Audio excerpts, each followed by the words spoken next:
The man from Texas on that stage tonight is now live with Chris Matthews. Chris. Thank you, Brian. Beto O'Rourke, you're leading in the polls in Texas.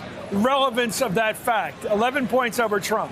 38 electoral college votes. With Texas, we defeat Donald Trump, but we also change the electoral landscape in the United States forever after. This is how we begin to build the majorities we need to pass this really ambitious legislation on health care or climate or immigration. So Texas and the way that we put Texas in play by going everywhere, writing nobody off, taking no one for granted, that's the way that you defeat Donald Trump. Super Tuesday, March 3rd, Texas.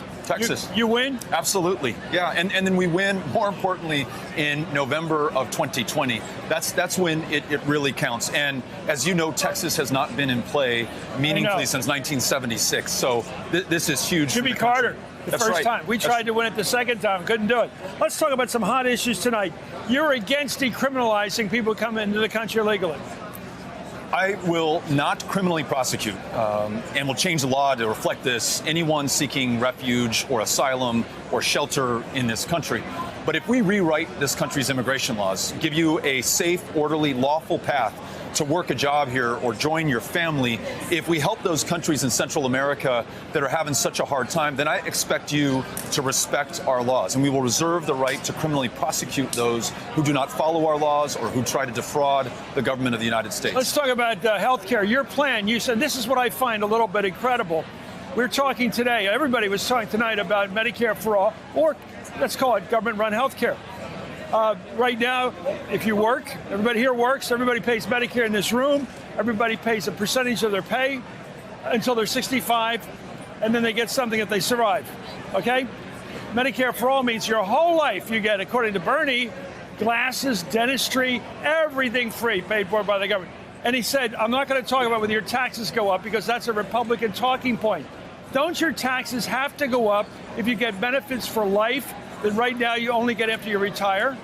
I think he's acknowledged as much, but one of the points, I think he said it was a Republican talking point to ask the question. Yeah. He went after Jake Tapper to say, how much will this cost in more taxes?